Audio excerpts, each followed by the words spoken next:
je suis Youn Perron de CGI, je travaille beaucoup avec Pôle emploi. Et donc, il y a Maxime Fournier aussi qui m'accompagne. On a travaillé ensemble sur une problématique d'anonymisation de la donnée pour l'entraînement de modèles. Et donc, on va vous expliquer un petit peu le contexte. Et après, les méthodes qu'on a utilisées et les résultats qu'on a obtenus. Bonjour à tous, donc, je suis Maxime Fournier, je suis data scientist à l'usine IA de la direction des systèmes d'information de Pôle emploi. Et ce que je vais faire dans un premier temps, c'est vous redonner le contexte de là où je travaille, donc l'usine IA. Ensuite, vous introduire le projet sur lequel on a testé l'outil Sigo. Et après, je relaisserai la main à Youn.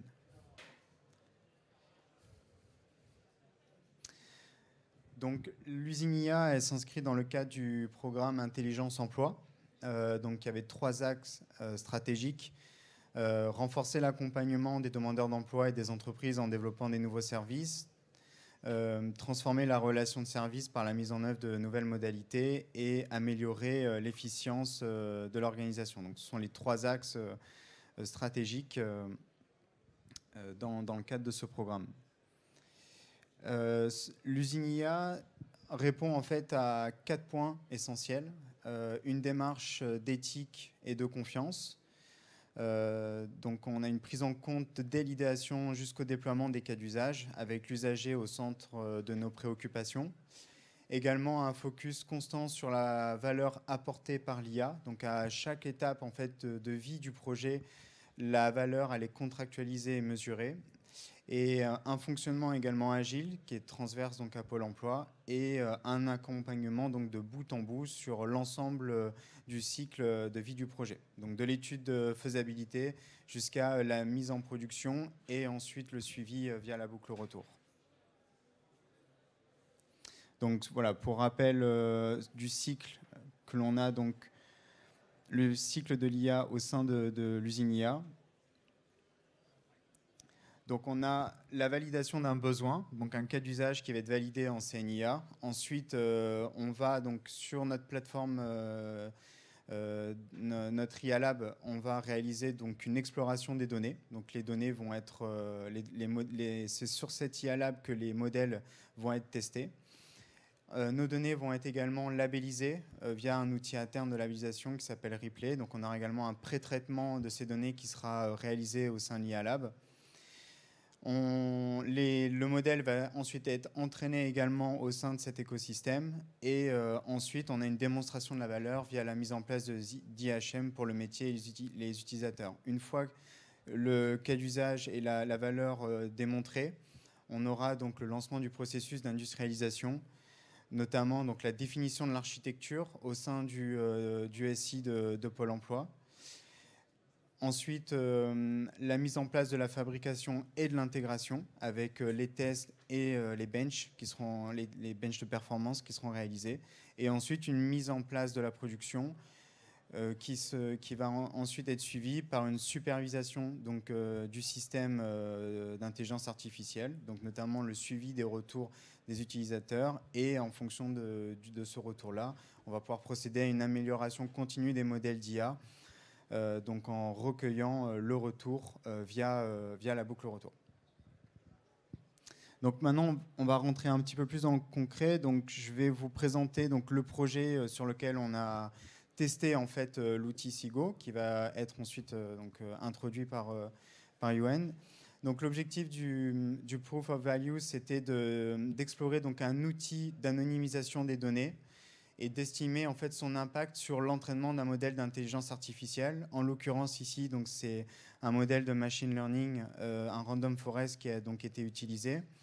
Le test a été mené sur donc, là, une plateforme interne à Pôle emploi, qui est donc notre plateforme IA Lab. Et c'est sur un projet où le but était donc de prédire une variable à partir d'un jeu de données tabulaire d'1 million de lignes et de 20 variables. Et avec, pour validation du modèle, les métriques utilisées étaient le F1 score et l'accuracy. Donc j'ai juste rappelé pour les formules pour rappel. Mais donc voilà, donc c'est on a testé, donc on a voulu tester à partir du moment où je vais anonymiser des données tabulaires. Est-ce que lorsque je vais réentraîner mon modèle sur ces données-là, est-ce que ça va impacter la performance de mon intelligence artificielle ou pas? Donc ça, c'était la question auquel on a voulu répondre lors de ce POV. Je te laisse la main, du coup. Ouais. Juste avant de... On a fait 2 slides séparés. Donc voilà, donc, comme on a utilisé Sigo donc, pour faire l'anonymisation des données, et après on voulait donc valider l'outil Sigo, c'est-à-dire que, ok, on est capable d'anonymiser des données, mais quel est l'impact sur l'entraînement, et est-ce que fonctionnellement ça reste utilisable, est-ce qu'on peut toujours utiliser ces données? Donc, tu es venu nous voir à peu près il y a un an pour exposer le problème. Donc, ça, c'était au sein de Pôle emploi. Moi, je travaille pour l'outil de chaîne de fabrication et des tests. On avait déjà 2 outils qui servent pour l'anonymisation de données. C'est Lino, qui est capable d'extraire les jeux de données dans les bases et d'échantillonner. Et puis Pimo, qui est capable d'anonymiser les données, mais vraiment dédié plutôt pour du test IHM, du test d'application. Donc on veut garder qu'un nom ressemble à un nom, qu'un prénom reste un prénom. Une date de naissance, un petit peu de cohérence entre le numéro de sécurité sociale et le sexe de l'individu. Mais on n'avait pas du tout cette prétention, en tout cas à l'époque, de pouvoir anonymiser des données qui seraient après utilisables dans l'IA. Donc on a construit un nouvel outil qui s'appelle Sigo. Et donc tous ces outils sont construits en open source avec CGI et Pôle emploi. C'est-à-dire que Pôle emploi exprime son besoin, propose les cas d'usage et l'environnement pour le valider. Et CGI, lui, est plutôt mainteneur de la solution. Donc c'est nous qui avons le dépôt GitHub CGI France, où on va aller déposer les codes sources et qui seront après réutilisables par tout le monde. Et surtout, nous, c'est par d'autres clients. C'est-à-dire qu'on a la DGFIP aussi qui utilise Pimo. On a des contributions comme ça qui se font de façon transverse entre nos différents clients. Donc, je vais vous raconter une petite histoire parce que Maxime a à peu près tout dit ce qu'il avait le droit de dire sur le projet. Et donc, on ne va pas vous montrer ici des vraies données de production. Donc, le plus simple, c'était de partir sur une histoire complètement fictive et de faire un grand méchant. Donc, on a créé un grand méchant, et un grand méchant qui s'est fait avoir, il a tout perdu, il a perdu toute son équipe, s'est fait coffrer. Et donc, il est maintenant obligé de renouveler une nouvelle équipe. Il est obligé de recruter. Et il faut qu'il recrute des nouveaux mercenaires parce qu'il a un super plan pour se refaire. Pendant ce temps-là, le maire, qui était un petit peu mafieux sur les bords et pas une très bonne image, et lui aussi il s'est dit moi il faut que je montre que je combats le crime, et donc pour ça il dit je vais combattre le crime dès l'école, dès la petite enfance, et je vais je vais faire un grand questionnaire fait par les chercheurs, et on va répondre au questionnaire de façon anonyme et on va le publier sur les écoles, comme ça les chercheurs ont de la matière pour essayer de comprendre d'où vient le crime très tôt. Donc voilà les données qui ont été publiées sur le site de l'école. Donc les questionnaires, il est assez simple. C'est est-ce que vous mangez des fruits et légumes? Quelle est votre taille? Une valeur juste entre 1 et 5, on n'a pas besoin d'être trop précis. Pareil pour le poids. Puis alors, il y a une petite question qui s'est cachée parmi qui est est-ce que vous avez des envies de meurtre sur vos camarades? Donc ça, c'est une donnée personnelle. Personne ne peut la connaître à part celui qui a eu une envie de meurtre ou non, donc la personne qui est concernée. Ce n'est pas une donnée qui est externe, donc c'est une donnée qui est propre et qu'on n'a pas forcément envie de divulguer. Et puis après, il y a est-ce que vous participez à un cours de natation? Est-ce que vous participez aux cours de course à pied, les cours de voltige? Donc ça, c'est les questionnaires. Donc ce qu'on a mis en fait en bleu, les colonnes en bleu, ce sont ce qu'on appelle des quasi-identifiants, c'est-à-dire que quelque chose qui permet de réidentifier une personne. Ce sont des données publiques qu'on peut retrouver. C'est-à-dire que si je connais un des élèves, je pourrais savoir s'il mange des fruits et des légumes ou pas à la cantine. Je connais à peu près son poids, je connais à peu près sa taille. Là, ici, dans la foule, je pourrais savoir qui serait plutôt en 2, qui serait plutôt en 4. Et pareil, qui sait qui fait des activités, on peut regarder qui est inscrit aux différentes activités. Et par contre, la donnée qui est en saumon, elle est privée, c'est ce qu'on appelle la donnée sensible, et c'est celle-là qu'on doit protéger au maximum. En fait, cette donnée, c'est une mine d'or pour notre grand vilain, parce que lui, il se dit, si j'arrive à retrouver les élèves qui ont répondu oui à la question est-ce qu'ils ont des envies de meurtre, ça seront des futurs super tueurs, quoi. Donc c'est ceux-là que je dois recruter. Donc il faut qu'il les recrute, il faut qu'il arrive à retrouver exactement qui c'est qui a répondu à cette question oui. Donc forcément, il n'y a pas directement le nom sur la donnée. Et alors comment il va falloir qu'il relie le questionnaire, les réponses au questionnaire, avec les élèves de la classe. Donc il cherche un petit peu sur l'école et il tombe sur le trombinoscope de la classe. Donc voilà le trombinoscope. Donc à partir de là, on va faire un petit jeu maintenant. C'est que vous allez aider le vilain à trouver ses tueurs. Donc on a d'un côté les élèves. On sait à peu près, parce qu'on sait qu'une souris, elle fait que courir, un hibou, ça fait que voler. Donc on connaît leurs activités. On sait qui fait de la voltige, qui fait de la course.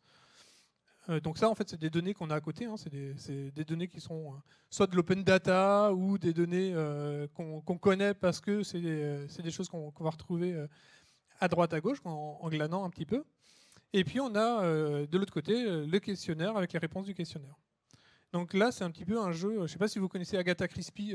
C'est ça qui m'a inspiré là, pour faire cette histoire-là. C'est on va essayer de trouver qui est le tueur. Donc on regarde d'abord qui a une seule activité et qui ne mange pas de fruits. Donc on regarde dans la colonne, qui c'est qui a qu'une seule activité et qui ne mange pas de fruits. En fait, ils sont que 2.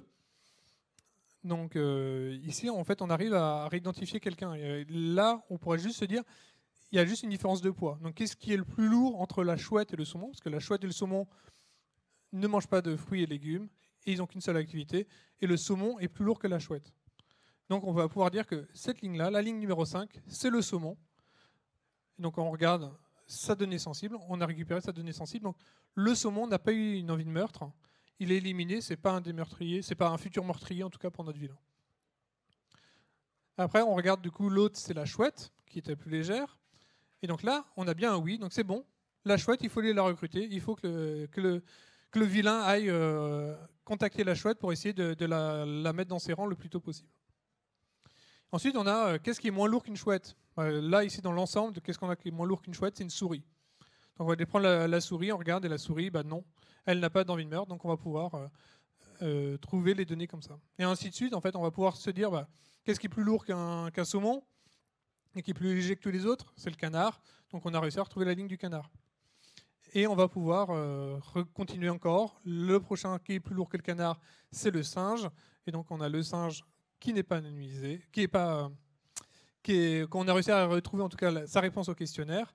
Et là, ce qui est intéressant, c'est qu'il y en a 3, donc les 3 sont à peu près pareils, sauf qu'il y en a un qui ne mange pas de fruits et qui est un petit peu moins lourd que les autres.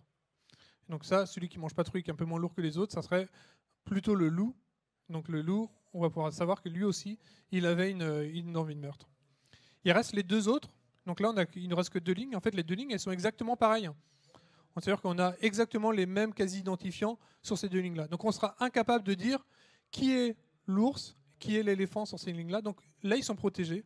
On a réussi à protéger l'ours et l'éléphant parce qu'ils ont le même quasi-identifiant. Par contre, ils ont des valeurs sensibles différentes. Et c'est ça en fait qu'on va utiliser, nous, pour anonymiser les données. Sauf que là, ici, c'était une mauvaise anonymisation. C'était des données qui ont été anonymisées un petit peu en vitesse par quelqu'un qui ne se connaissait pas, qui était le professeur, et qui a dit ok, j'enlève juste les valeurs extrêmes, et ça ne marche pas. En fait, ce qu'il faut, c'est vraiment appliquer un algorithme, et là on a 2 super-héros pour ça, qui sont donc la canalisation. Donc la canalisation, en fait, elle vole au secours des individus qui sont trop isolés, ceux qui sont trop tout seuls et qu'on arriverait à les retrouver comme la chouette. En fait, on va aller les protéger, on va les camoufler sous un autre individu qui va être là, par exemple la souris, qui est la plus proche, et on va faire en sorte que la chouette et la souris ont exactement les mêmes causes, les mêmes données de quasi-identifiants. Donc on a été modifié un petit peu, et donc là on est pareil que comme tout à l'heure, on avait l'éléphant et l'ours qui étaient protégés, et bien là on a la souris et la chouette qui sont protégées, parce qu'ils sont tous les 2 dans le même bloc, et donc elles seront protégées. Donc comment que ça marche? En fait, on applique un algorithme de Médian-Mondrian pour faire ça. Donc on commence par prendre on expose en fait toutes nos données sur 2 dimensions, en fait c'est sur n dimensions normalement. Hein. On a 20 dimensions dans le cas de Pôle emploi. Donc on expose toutes les données sur 20 dimensions, et puis on prend la première dimension qui va être la taille, et on va chercher une valeur médiane qui va nous permettre de scinder ce groupe de 8 individus en 2 groupes de 4. Donc ici on a trouvé la valeur médiane, on a 4 d'un côté, 4 de l'autre. Et après on bascule sur une autre dimension qui est le poids, et on essaye de redécouper à nouveau les 2 groupes qu'on vient de créer sur le poids. Donc là on va pouvoir séparer le premier groupe, on va avoir donc la souris et la chouette d'un côté, et le saumon et le canard de l'autre. Donc là, on a réussi à avoir notre k égale 2, parce que c'est dans ce cas-là qui est un peu trivial, on essaie d'avoir k égale 2 anonymisation. Donc on a des groupes de 2 anonymisations. Et on passe sur l'autre côté, et là on a un problème. On a un problème parce que l'ours et le loup ont exactement le même poids. Donc on n'est pas capable de dire soit on met de côté l'éléphant, soit on met de côté le singe. Donc ce qu'on fait, c'est qu'on bascule sur les dimensions suivantes. Donc toutes les dimensions ne marchent pas, qu'on va prendre la voltige, qu'on va prendre j'aime les fruits ou pas. Et ce qui va nous rester, c'est qu'on va rebasculer sur la taille, et là on va pouvoir redécouper à nouveau sur la taille pour avoir des clusters de 2 individus. Donc on a bien en fait découpé notre espace pour avoir 2 individus à chaque fois. Mais ça ne suffit pas non plus d'avoir créé nos groupes. Donc on a un autre super-héros qui s'appelle la L-diversité. Donc la L-diversité, elle en fait, elle se masse un petit peu, elle se fond dans la masse, et elle regarde dans chaque groupe et elle dit tiens, là, ici, j'ai que des valeurs identiques, donc on arrivera à identifier une personne. En fait, une fois que je sais que quelqu'un appartient à un groupe, je m'en fiche de savoir quelle ligne ça correspond. Si c'est les mêmes valeurs sensibles que je vais avoir, je pourrais déduire sa valeur sensible.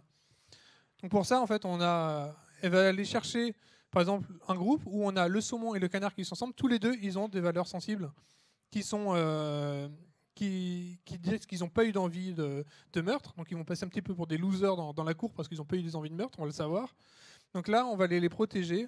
Et donc pour les protéger, c'est qu'on repasse tous les clusters qui ont été construits. Et ceux qui sont trop uniformes, et ben en fait, on va les rejoindre dans le cluster le plus proche. C'est-à-dire qu'on va remonter un cran en arrière dans l'algorithme où on a construit notre arbre, et on va aller dire en fait, bah voilà, on s'arrête un cran avant parce qu'on n'a pas le droit de descendre trop bas, sinon on met en danger certaines personnes. Donc une fois qu'on a fait tout ça, on obtient, donc ça c'est les vraies données, en fait, les vraies réponses au questionnaire. On va avoir donc nos clusters qui vont être calculés. Une fois qu'on a calculé ces clusters, on va pouvoir faire l'anonymisation sur les clusters. Donc là, on a différents modes d'anonymisation. On a une anonymisation qu'on appelle par swapping des données. On va aller mélanger en fait les attributs des individus dans un cluster. Donc je vais prendre le cluster numéro 1, par exemple, donc tous ceux qui sont sur le cluster numéro 1, et je vais aller permuter les données qui sont les données sensibles. Donc on va faire ça pour le cluster numéro 1, on va faire la même chose pour le cluster 2, où on a le singe et le loup, donc on fait un singe-loup et un loup-singe. En fait, on va mélanger le poids, on va mélanger les types d'activité.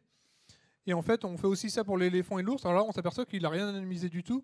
En fait, il n'a rien anonymisé du tout parce qu'il faut aussi mettre le fait de ne pas mélanger les données, surtout que là, on est sur un k égale 2, donc c'est soit on a échangé, soit on n'a pas échangé les données. Donc on n'a qu'une chance sur 2 d'avoir échangé la donnée. Donc c'est pour ça qu'il faut l'importance d'augmenter le K, c'est si on a un K qui est trop petit, en fait, on a un risque de ne pas anonymiser les données. Donc c'est pour ça qu'il faut, quand on parle de K anonymisation, il faut aussi bien penser à augmenter le K. Nous, on préconise au moins 3 pour pouvoir bien mélanger les données. Mais en tout cas, c'est que l'attaquant ici ne va pas pouvoir savoir est-ce qu'on a vraiment mélangé les données ou pas. Est-ce que j'ai mélangé les données pour l'éléphant et l'ours, ou est-ce que je les ai mélangées pour le singe et le loup. Donc en fait, il n'a pas plus d'informations que ça.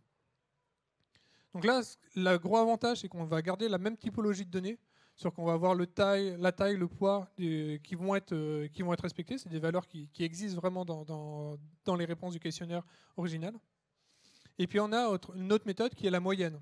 Donc cette fois-ci, on va prendre la valeur moyenne sur le cluster. Donc c'est-à-dire que si j'ai pour le cluster numéro 1, en fait, je vais prendre la moyenne des tailles, et ça va me donner une valeur. Donc là, on se retrouve avec des valeurs flottantes, alors qu'on n'avait pas de valeur flottante au départ dans le jeu de données. Donc il faut après savoir est-ce que ça a un impact ou non sur l'entraînement. Est-ce que notre modèle accepte d'avoir des données qui sont différentes. Par contre, le gros avantage qu'on a ici, c'est que toutes les données du cluster sont vraiment identiques. Toutes les données qui sont des quasi-identifiants sont vraiment identiques, et on a juste la donnée sensible qui reste et qui, elle, va être différente. Donc là, on a bien protégé nos individus. Par contre, c'est qu'on a une petite modification sur la nature des données. Tu regardais au niveau du temps, j'ai largement le temps de faire une petite démo. 10 minutes, ouais, je crois. Donc je vais faire... Et j'aurais dû prendre un casque.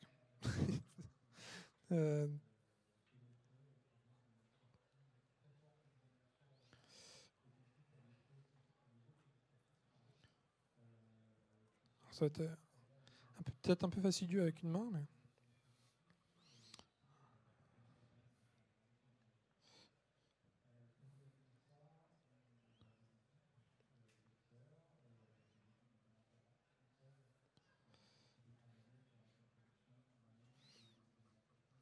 Donc on a fait un outil qui s'appelle Sigo, qui permet de reprendre toutes les méthodes qu'on a vues ici. C'est-à-dire le découpage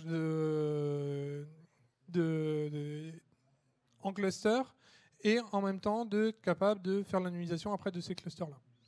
Donc pour ça, comment ça se passe? Si on a un premier jeu de données qui se retrouve donc, comme ça c'est les données originales, c'est les réponses aux questions. Donc j'ai rajouté le canard, l'éléphant, l'ours pour savoir de qui on parle un petit peu. Mais donc ça, c'est le format JSON-line qu'on utilise dans tous nos produits. C'est-à-dire que Lino extrait les données en JSON-line, Pimo anonymise les données, modifie les données en JSON-line, il prend des JSON-line, il redonne des JSON-line en sortie, et Sigo prend un jeu de données en JSON-line, il remet un jeu de données anonymisé en JSON-line. Voilà, c'est le format qu'on utilise partout. Donc on a ce jeu de données-là, et je veux pouvoir l'anonymiser. Donc faire exactement ce que j'ai fait tout à l'heure sur les différents slides, de le faire ici en ligne de commande assez rapidement.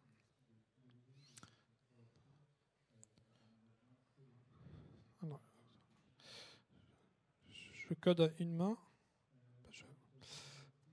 Donc en fait, on a un utilitaire qui s'appelle Sigo, ici. Donc là, il s'est lancé. En fait, lui, il s'attend à avoir des données sur l'entrée standard. Donc là, je l'ai lancé sans aucun paramètre. Ça fait qu'il m'a dit, je ne comprends pas, tu ne m'as pas donné de liste de quasi-identifiants, donc il faut que je lui passe une liste de quasi-identifiants. Je vais demander un petit peu d'aide pour savoir comment je fais tout ça. Donc là, on a un petit utilitaire qui nous dit, OK, si tu veux anonymiser, alors déjà, tu choisis la méthode d'anonymisation. Donc on a la mean aggregation que je vous ai montré, on a la médiane, on a les outliers qui permet de dire dans un cluster, ceux qui sont à l'extrémité du cluster, on les ramène au centre. On a rajouté du bruit avec un bruit donc de type Laplace ou de type Gaussian. Et puis on a le swapping aussi que je vous ai présenté. Après on a l'information sur le cluster, donc c'est dire est-ce que je veux dans ma sortie avoir l'information sur le cluster ou non. C'est pas forcément intéressant d'avoir cette information-là. Et après on a donc les deux paramètres qui nous intéressent le plus, ce sont le K, donc pour la K-anonymisation, et le L pour la L-diversité. Donc par défaut on a des valeurs à 3 et à 1. Donc, et après on a le Q qui nous permet de passer la valeur des quasi-identifiants.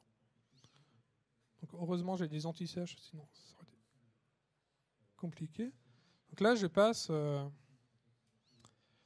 vais passer directement une ligne de commande. Alors dedans je passe Sigo. Ceux qui connaissent un petit peu la ligne de commande, ils voient qu'en entrée je passe mon sondage.json line. Et après on utilise un utilitaire qui s'appelle JQ, qui est là pour reformater en fait les données, pour les retrier par ligne. Parce qu'en fait, au moment où on va anonymiser les données, on va aussi, on va pas respecter forcément l'ordre du fichier d'entrée. C'est-à-dire qu'on a créé nos clusters, après on reparcourt nos clusters, donc les données vont être déplacées pour être mises à côté de leur cluster. Donc là, j'exécute. On a les traces. J'ai mis au maximum de traces. Donc il nous dit, voilà, il a créé des clusters. Donc il a 8 individus à anonymiser. Donc il a un premier cluster de taille 8. Il construit une première étape de l'arbre. Il va se retrouver donc avec 2 nœuds de taille 4 et ensuite jusqu'à 2 nœuds de taille 2. Donc là, qu'est-ce que ça nous a donné? Donc j'ai juste mis un K égale 2 et un L égale 3. Donc normalement, ça nous a créé au moins les clusters. Je vais pouvoir afficher les données. Voilà. Donc là, on a exactement les mêmes données que tout à l'heure, sauf qu'on a l'information de cluster. Donc on connaît en fait le cluster qui sont les données les plus proches. Donc on a bien 3 clusters avec les 4 petits en fait, et le loup et le singe, et enfin l'ours et l'éléphant. Après, donc là, ce qu'on veut pouvoir faire, c'est aller appliquer l'anonymisation, vraiment. Et donc, pour appliquer l'anonymisation, on va aller on va activer une méthode d'anonymisation. Donc là, c'est la mean aggregation. Donc, on va aller ouvrir ça. Donc là, on voit qu'on a les données qui ont été anonymisées, c'est-à-dire qu'on a modifié les valeurs de fruits. Alors par contre, c'est que ça pose des questions, c'est-à-dire que le fruit, on a des 0,5. Donc là où on avait une réponse oui ou non, là on se retrouve avec 0,5. Donc qu'est-ce que ça veut dire 0,5 quand on veut aller anonymiser les données, en fait, on va se retrouver avec des valeurs qui vont être modifiées.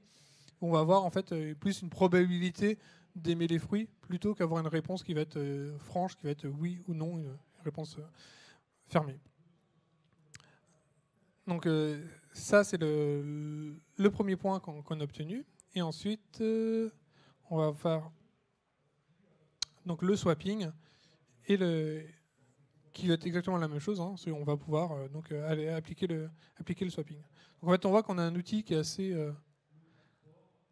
très peu de paramètres, où on passe juste les valeurs, on a juste à identifier les valeurs sensibles, identifier les quasi-identifiants, connaître sa valeur de K, connaître sa valeur de L, et ensuite on peut faire tout ce type d'anonymisation.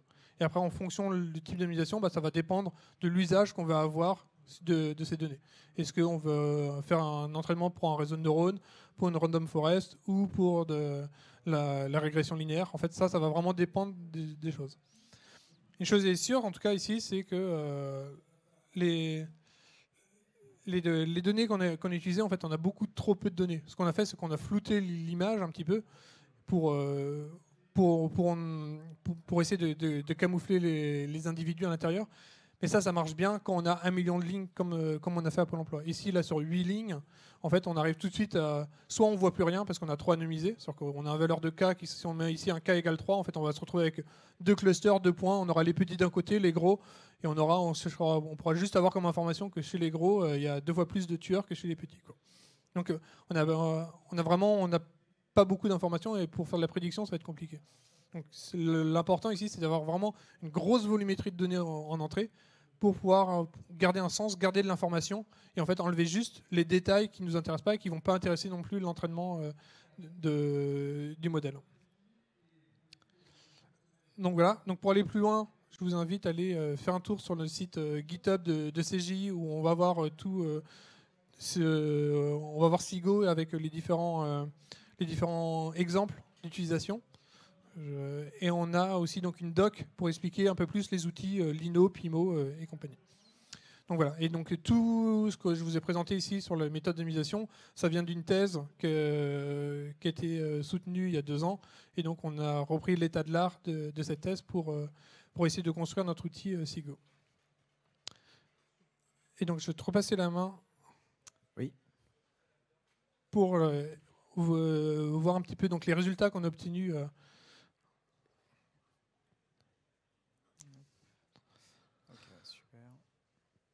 Attends, juste peut-être sur ce slide-là, pour expliquer un petit peu comment on a fait pour évaluer notre modèle.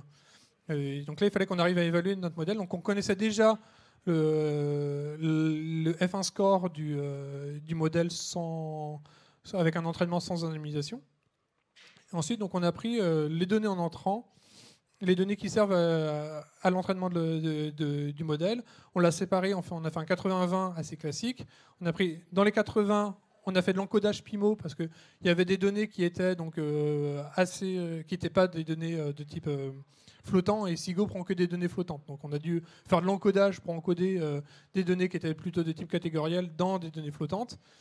On a anonymisé avec Sigo, on a redécodé, on avait un dictionnaire de correspondance, donc on a redécodé avec Pimo, et ensuite on a entraîné le modèle avec ça. Et donc on avait les 20% qu'on avait mis de côté, qu'on n'avait pas anonymisé, et c'est là-dessus qu'on a fait l'évaluation du modèle. Donc c'est bien important, parce qu'en production, ce qu'on veut, c'est que le modèle, c'est ce qui nous intéresse, c'est sa réponse sur des données qui ne sont pas anonymisées. Donc on voulait surtout pas anonymiser les 20% pour évaluer le modèle. Vas-y. Et donc, comme tu disais, Johan, on obtient un modèle qui a été donc un random forest entraîné sur des données qui ont été anonymisées. Et là, ce que je vous présente à l'écran, ça va être donc les résultats sur donc nos 2 métriques, le F1 score, l'accuracy, le résultat du modèle une fois qu'il infère sur un jeu de données qui n'est pas anonymisé, pour qu'on puisse le comparer au modèle d'origine. Donc, ce qu'on peut constater, c'est en bleu ce que vous voyez, donc à gauche F1 score, à droite l'accuracy. En bleu, c'est donc le modèle d'origine qui a été entraîné sur des données qui n'ont pas été anonymisées. Et ensuite, en rouge, en gris et en jaune, vous allez avoir donc 3 modèles. Chacun a été anonymisé avec une option différente sur Sigo. Donc, ce dont on parle à l'instant, donc une option avec la mean aggregation, une avec Gaussian noise et une avec le bruit de Laplace. Et donc en fait, ce qu'on constate, là on voit les résultats, les F1 score et l'accuracy sont calculés par seuil, parce que pour des besoins de production, on peut avoir ce besoin d'avoir le détail par seuil. Donc le seuil de probabilité, le seuil qui permet donc de seuiller la probabilité en sortie du modèle. Et donc ce que vous pouvez constater, c'est qu'en fait, il n'y a pas une dégradation des performances du modèle. La performance reste constante, même si le modèle a été entraîné sur des modèles anonymisés et évalué sur des données qui ne sont pas anonymisées. Donc ça, c'est très intéressant parce que ça montre que, en tout cas, là, ce test que l'on a fait dans ce contexte de ce projet-là, l'anonymisation n'est pas venue dégrader les performances de l'IA et est donc compatible, en tout cas dans ce contexte-là, elle est compatible pour que le modèle, pour pouvoir réentraîner le modèle et ensuite l'utiliser en inférence en production. Donc voilà. Et donc moi, le seul mot de la fin que je voulais dire, c'est que donc là, nous, dans notre équipe, on teste plusieurs outils d'anonymisation, plusieurs méthodes. Et voilà, donc là, le but, c'est de continuer à explorer les méthodes, les outils possibles, leur compatibilité avec nos projets, avec également nos contraintes pour la suite. Merci. Mais après, c'est peut-être parler des gains qu'on peut avoir aussi. Donc, on a vu qu'on n'avait pas de perte fonctionnelle, en tout cas sur la prédiction. Donc on a à peu près, on est sur des valeurs qui sont tout à fait comparables avec l'entraînement qui était sur des données qui sont non anonymisées. Mais par contre, le gain qu'on va avoir à utiliser des données anonymisées, c'est qu'on est libre de la donnée, de l'envoyer où on veut, à qui on veut. C'est-à-dire qu'on n'a plus de lien entre la personne et ses données. Donc on peut l'envoyer dans le cloud, on peut l'envoyer à l'étranger, on peut l'envoyer. On n'a pas besoin d'avoir le consentement de la personne. Alors ça, tu me diras, ça dépend peut-être à Pôle Emploi. Il y a peut-être des choses particulières, mais c'est qu'on a une vraie valeur à ajouter là-dessus, c'est de se dire, en fait, j'ai plus ma donnée, je peux en faire ce que je veux. C'est de la donnée comme n'importe quelle autre donnée. C'est plus de la donnée personnelle. Et donc je suis plus j'ai plus besoin de faire de déclaration à la CNIL, j'ai pas besoin d'avoir le consentement de la personne pour pouvoir l'utiliser. Donc ça, c'est un vrai gain par rapport à avoir des données qui sont des données personnelles. Est-ce que vous avez des questions? Oui.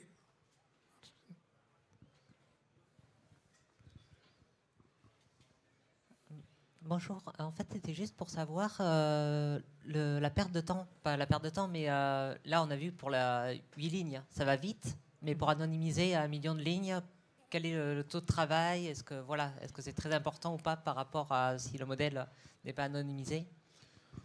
Donc là on a utilisé l'environnement du lab de Pôle Emploi. On a de la chance, c'est qu'on a beaucoup de RAM sur ces machines-là. Donc de toute façon le SIGO, tous nos autres outils, Lino et Pimo, ils essayent de travailler en streaming, d'utiliser très peu de mémoire. Ils arrivent à décharger des données avec 80 mégas de mémoire, ça leur suffit. Par contre, là, on est obligé de charger l'intégralité du jeu de données en mémoire.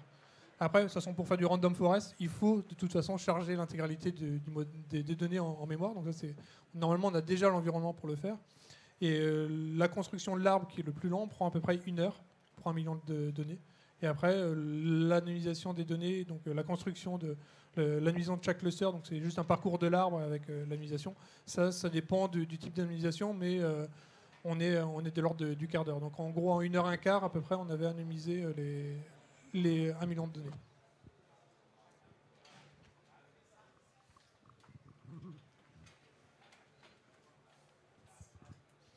Oui, j'ai une question. Du coup, vous disiez que le but en fait d'anonymiser vos données, c'était surtout de ne pas permettre à un data scientist d'avoir accès aux données réelles, c'est ça? Il y a plein de facteurs. On va voir ça. On va voir faire en sorte que le data scientist n'a pas accès aux données réelles, donc il va pouvoir utiliser ces données sur son portable, prendre le train, même s'il se fait voler son portable, c'est pas gênant. On n'aura pas de conflit, mais c'est un des avantages. Et quels sont du coup les autres avantages? Est-ce que vous avez eu un déclencheur qui vous a poussé à mettre en place cette méthode? Alors, nous, dans le cadre de l'usine IA, l'anonymisation aujourd'hui, c'est on explore c'est pas utilisé en production. Il y a tout un cadre juridique qui est très strict à ce sujet. On est en plus un organisme public, donc pour l'instant, on est au stade d'exploration. Et voilà, c'était le but de ce projet, de tester cet outil Donc pour l'instant, je dirais qu'on est dans une phase de test, d'exploration. Et pour la suite, c'est une réflexion commune qui est en cours en ce moment.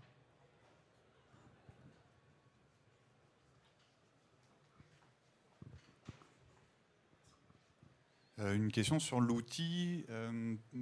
Comment se situe LIGO, par exemple, par rapport à des outils un peu académiques comme ARX, d'Identifier, et côté Pôle emploi, là même, vous êtes en phase d'exploration. Est-ce que vous avez testé aussi ces outils un peu plus académiques, probablement? Donc ARX, oui, on l'a testé.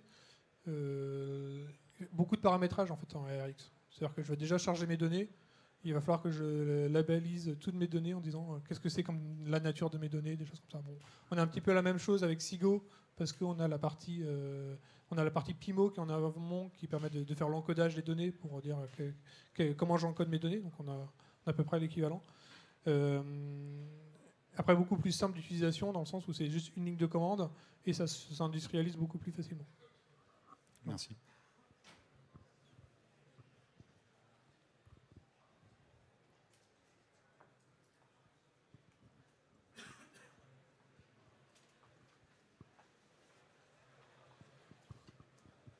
Moi, j'ai une question par rapport à l'algorithme utilisé. Si j'ai bien compris, vous avez seulement testé avec Random Forest. Est-ce que vous pensez, ou peut-être avez testé, qu'avec un autre algorithme, le résultat aurait été différent, avec peut-être une perte de la qualité des modèles, puisque le Random Forest, c'est un algo qui justement est plutôt robuste aux échelles et au changement d'échelle et aux valeurs extrêmes?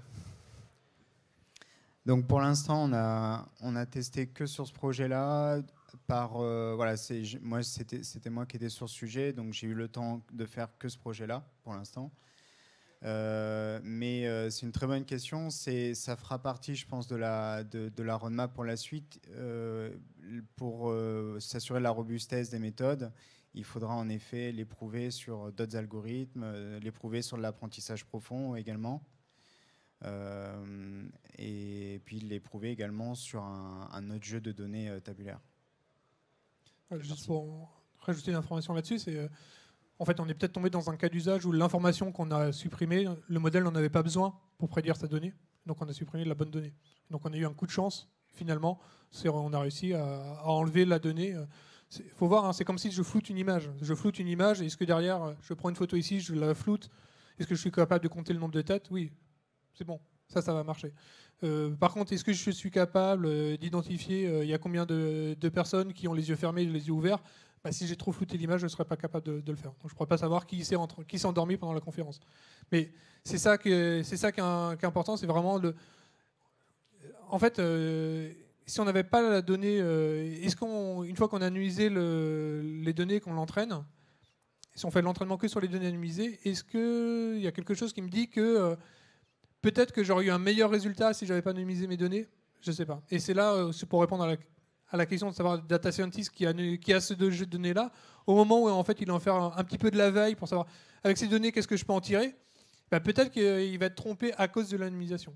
Donc il y a un warning en fait effectivement par rapport à ça. Et dans la littérature, il n'y a rien qui explique en fait dans quel cas on peut anonymiser les données, dans quel cas ça altère les résultats ou pas. C'est des recherches à faire. Ouais. Merci. Bien, merci. Merci à vous.